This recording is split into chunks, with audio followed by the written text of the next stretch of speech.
luar biasa. Tetap semangat. Allahu Akbar. Anak-anak hebat, hari ini kita bertemu kembali ya bersama Bu Guru. Kita akan belajar bersama. Nah, sebelum belajar, mari kita baca doa bersama terlebih dahulu. Kita baca basmalah bersama ya. Bismillahirrahmanirrahim. Ya, anak-anak hebat, sebelum kita mulai belajar, mari kita menyanyikan lagu Indonesia Raya terlebih dahulu. Kalian nyanyikan dengan posisi tegak ya, dengan hitungan ketiga. 1, 2, 3.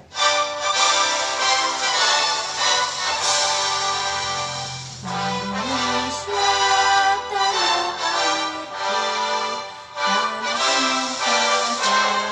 berkah. Di sanalah aku berdiri, jadi panggil ibuku.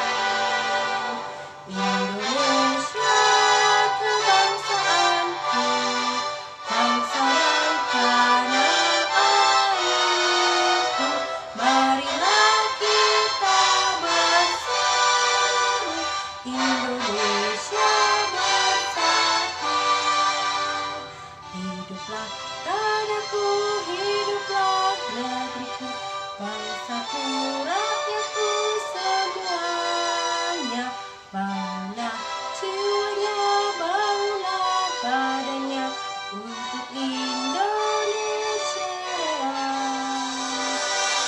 Indonesia merdeka, merdeka, tanahku, negeriku yang kucinta.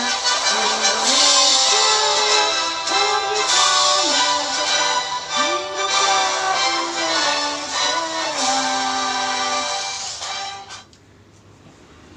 Baik anak-anak, untuk lebih bersemangat lagi, mari kita bersama-sama melakukan tepuk PPK. Siap ya? Tepuk PPK. Religius, nasionalis, mandiri, gotong royong, integritas. PPK, yes. Baik, anak-anak hebat, sudah semangat untuk belajar? Bisa kita mulai belajarnya? Ya. Hari ini kita akan belajar tema 4, sehat itu penting, subtema 2, gangguan kesehatan pada organ peredaran darah, pembelajaran ke-6. Nah, tujuan apa sih yang akan kita capai hari ini? Yang pertama, setelah mengamati gambar gerakan-gerakan tarian, kalian dapat mengidentifikasi pola lantai yang digunakan pada tarian dengan benar. Tujuan yang kedua, setelah kalian mengamati gerakan-gerakan tarian, kalian dapat menyebutkan berbagai karya tari yang menggunakan pola lantai dan properti dengan benar. Tujuan yang ketiga, setelah kalian mempraktekkan gerakan tarian, kalian dapat membuat berbagai gerakan tarian yang menggunakan properti tari dan pola lantai secara percaya diri. Yang keempat, setelah kalian menulis, kalian dapat menyebutkan wujud tanggung jawab terhadap tugas yang diberikan dengan benar. Selanjutnya, dengan menulis, kalian dapat menulis pantun dengan baik. Baik anak-anak, nah pertama-tama kalian amati dulu ya gambar yang ada di depan kalian. Gambar apa itu? Iya, itu adalah gambar tarian. Tari apa? Iya, betul. Tari saman. Nah, pola lantai yang digunakan adalah apa? Pola lantainya adalah lurus. Ya. Nah, yang kedua, ada gambar apa? Iya, betul. Gambar tari pendat. Nah, pola lantai yang digunakan adalah garis lengkung. Yang ketiga, ada gambar apa? Ya, ada gambar tari sekapur sirih. Pola lantai yang digunakan adalah garis lengkung. Selanjutnya, ada tari apa? Ya, itu adalah gambar tari piring. Pola lantai yang digunakan adalah garis selengkung dan membentuk lingkaran. Selanjutnya ada lagi. Kalau ini tari apa? Ya, betul ya, tari jaipong. Nah, pola lantai yang digunakan adalah lurus ya, lurus dan zigzag ya. Kemudian ada lagi gambar tari apa itu? Ya, itu adalah gambar tari kecak ya. Pola lantai yang digunakan adalah melingkar. Ya, sudah paham kalian? Bisa membedakan ya pola lantai yang digunakan pada tarian ya. Nah, sekarang kalian perhatikan. Sini ada dua gambar ya. Ada gerak 1 dan gerak 2. Kita akan mengidentifikasi kedua gerakan tersebut. Yang pertama, apa sih properti tari yang digunakan pada gerak 1 dan 2? Ya, pada gerak 1 propertinya adalah apa? Selendang ya. Yang kedua, ada apa? Ya, busur panah ya. Jadi pada gerak kedua menggunakan properti berupa busur panah. Yang pertama menggunakan selendang ya. Nah, yang kedua yang akan kita identifikasi adalah ya, masih pada gerak tari yang sama ya. Apa pola lantai yang terbentuk pada gambar 1 dan gambar 2? Ya. Pada gerak 1 pola lantainya adalah garis horizontal ya, garis lurus atau horizontal. Yang kedua, pola lantainya adalah diagonal dan garis horizontal ya, diagonal dan horizontal. Identifikasi yang ketiga adalah bagaimana gerakan tari yang dilakukan anak pada gambar gerak 1 dan 2 ya. Pada gerak 1 ya, posisi tubuhnya adalah berlutut ya atau timpuh. Kemudian masing-masing ujung ya selendang dipegang dengan jari jempol ya, dan jari tengah dengan tangan lurus ke depan ya. Jadi pertama ke depan ya, kemudian telapak tangan ya seperti ini yang menghadap ke depan ya. Kemudian nanti dibuka ya selendangnya ya ke samping ya. Seperti ini dia. Kalau menggunakan selendang kalian bisa mempraktekannya bersama-sama ya. Ya. Kemudian yang gerakan kedua ya. Gerakan kedua, posisi tubuh itu berdiri tegak ya, kemudian sambil memegang busur panah ya. Seperti ini ya. Nah, ini ibaratnya busur panahnya ya, busur panah. Oke. Selanjutnya, dari kedua gambar tarian tersebut ya, kalian bisa menirukan gerakannya ya. Kalian bisa mempraktekannya di rumah ya. Kalian bersama kelompok kalian nanti akan berguru bagi ya. Nanti masing-masing kelompok itu berkreasi membuat gerakan tarian menggunakan properti. Kalian bisa menirukan gerakan-gerakan hewan seperti contoh tadi tarian tadi adalah tari kupu-kupu ya. Kalian bisa menggunakan gerakan tari kupu-kupu ya, menggunakan pola lantai dan juga properti ya. Nah, nanti kalian kerjakan sesuai dengan LKPD yang sudah Bu Guru share di Google Classroom ya. Kalian kerjakan bersama kelompok kalian. Untuk anggota kelompok juga sudah Bu Guru bagi di Google Classroom ya, silahkan nanti dicek ya. Nah, setelah kalian nanti membuat sebuah gerakan tarian ya, nanti kalian video tugas kalian, kemudian kalian upload ya di Google Classroom tersebut ya. Nanti Bu Guru bisa melihat hasil karya kalian. Sudah jelas anak-anak? Ya. Baik, kita lanjut ya. Nah, anak-anak, kalian tentu pernah mendapatkan tugas dari Bu Guru kan? Dan kalian pasti melaksanakan tugas dari Bu Guru itu kan? Nah, ya, kita ketika diberikan tugas oleh siapapun, oleh guru, oleh orang tua kalian, kita harus melaksanakannya dengan penuh apa? Tanggung jawab. Ya, masih ingat apa itu tanggung jawab? Nah, Tanggung jawab adalah kesadaran manusia atau tingkah laku, perbuatan yang disengaja maupun tidak disengaja ya. Nah, tanggung jawab itu berarti berbuat sebagai perwujudan kesadaran akan kewajibannya. Tanggung jawab bisa ditunjukkan dengan cara membuat laporan pertanggungjawaban atau biasa disebut dengan laporan pertanggungjawaban ya.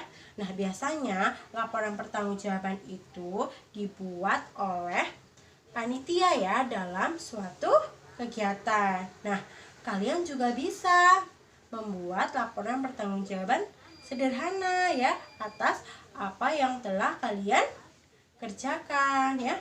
Nanti bisa kalian lihat ya contohnya laporan pertanggungjawaban yang dilakukan oleh Siti ya. Nah, coba kalian perhatikan gambar di depan ya.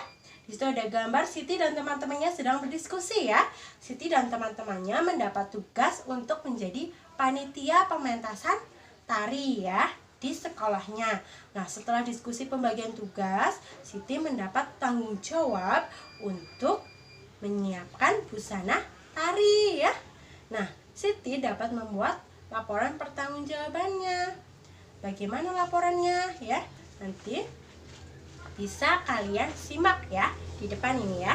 Nah, ini contoh laporan pelaksanaan tanggung jawab yang dilakukan oleh Siti ya.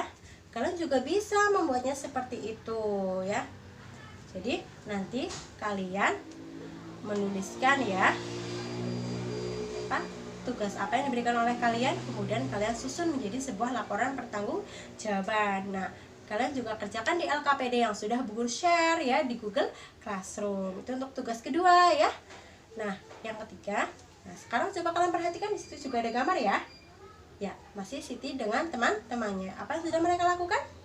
Ya, mereka sedang mengerjakan tugas ya. Tugas apa? Tugas untuk membersihkan lingkungan ya. Mereka sedang bersih-bersih. Nah, ketika kalian melaksanakan tugas pasti pernah ya merasakan capek dan penat ya ataupun lelah ya. Nah, supaya penat dan lelah kalian tidak terasa, kalian bisa melaksanakan tanggung jawab kalian dengan cara berpantun ya. Nah, kalian bisa berbalas pantun dengan teman kalian. Berbalas pantun itu termasuk kegiatan yang mengasyikkan ya. Contohnya saja seperti di depan ini ya. Ini antara Siti dan Dayu sedang berbalas pantun ya. Dayu menari-nari ya, jangan lupa pakai selendang. Wajah dia berseri-seri karena kamu selalu berdendang. Kemudian dibalas lagi ya oleh Siti. Lihat balasannya ya. Nah, itu kalian bisa baca pantunnya. Oke, nah setelah itu ya kalian nanti akan belajar untuk membuat pantun ya. Bisa kan? Bisa ya. Nah, sebelum membuat pantun tentunya kita harus tahu terlebih dahulu langkah-langkahnya ya. Nah, kita juga harus tahu ciri-ciri pantun itu seperti apa supaya kalian bisa membuat pantun yang bagus. Oke, siap? Nah, berikut ini adalah langkah-langkah membuat pantun. Yang pertama, tentukan dulu tema yang akan dibuat pantun ya. Kemudian kedua, tentukan jenis pantun yang akan dibuat. Yang ketiga, buatlah bagian isi pantun terlebih dahulu, yaitu pada baris 3 dan 4. Selanjutnya baru kalian membuat sampirannya ya, yaitu pada baris 1 ya dan 2. Nah, ada satu hal yang perlu diperhatikan dalam membuat pantun. Apa itu? Yaitu adalah bunyi akhir atau sajaknya. Jangan lupa ya, pantun itu bersajak A, B, A, B ya. Jadi kalian harus memperhatikan ya bunyi akhirnya ya. Antara baris ke-1 ya, itu harus sama dengan bunyi pada baris ke-3. Dan bunyi baris kedua ya harus sama dengan bunyi akhir yang ke-4. Begitu ya. Ya. Kalau kalian lupa bisa buka lagi materi yang kemarin ya. Oke, bagaimana bisa? Nah, kalian nanti membuat sebuah pantun ya. Terserah pantunnya, temanya bebas, buat sebagus mungkin ya. Nah, nanti pantun itu kalian upload ya di Google Classroom ya. Ya, sesuai dengan LKPD yang telah Bu Guru share. Nah, baik, seperti itu ya anak-anak ya. Baik anak-anak hebat. Bagaimana? Apakah ada pertanyaan tentang materi hari ini? Jika ada yang ingin ditanyakan, kalian boleh bertanya kepada Bu Guru melalui WhatsApp grup ataupun Google Classroom. Baik anak-anak, mari kita bersama-sama simpulkan materi pembelajaran hari ini. Apa saja sih yang sudah kita pelajari hari ini? Ya, ada 3 materi yang sudah kita pelajari hari ini. Yang pertama, kita sudah belajar berbagai macam pola lantai dan properti yang digunakan pada tarian daerah.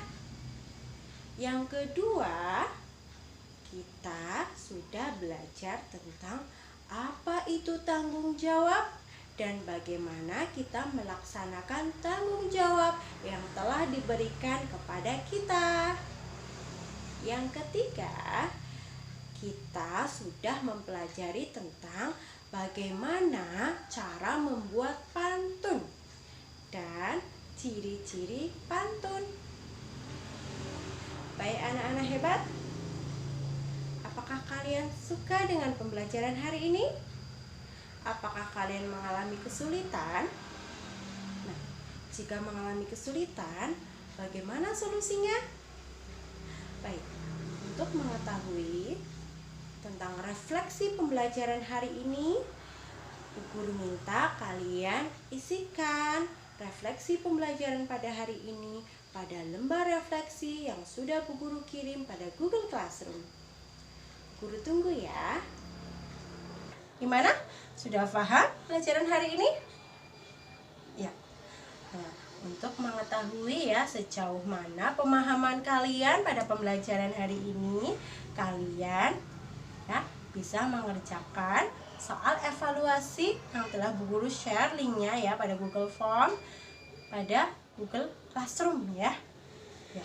Baik anak-anak, untuk pembelajaran selanjutnya kalian akan memasuki tema 5, subtema 1. Belajar di rumah ya anak-anak. Baik, demikianlah pembelajaran hari ini anak-anak. Semoga kita dapat bertemu kembali pada pembelajaran berikutnya ya. Jaga kesehatan kalian baik-baik. Jangan lupa selalu melaksanakan protokol kesehatan ya. Nah, harus selalu terus belajar. Dan jika kalian ada kesulitan tentang pembelajaran hari ini, kalian boleh bertanya kepada Bu Guru, orang tua kalian, atau teman kalian ya. Kalian bisa menanyakannya pada forum chatting di Google Classroom ya. Baik, sebelum kita tutup pembelajaran hari ini, mari kita bernyanyi terlebih dahulu lagu daerah supaya kita lebih mencintai ya karya seni dari daerah kita. Kita akan menyanyi lagu daerah apa? Ya, gundul-gundul pacul boleh. Ya, siap? 1, 2, 3. Gundul-gundul pacul cul gembelengan, nyunggi-nyunggi wakul-kul gembelengan, wakul glempang segane jadi salatan, wakul glempang segane jadi salatan. Baik, untuk menutup pembelajaran hari ini, marilah kita bersama-sama ucapkan hamdalah bersama-sama. Alhamdulillahirabbil alamin. Baik, demikianlah kita tutup pembelajaran hari ini ya. Wassalamualaikum warahmatullahi wabarakatuh.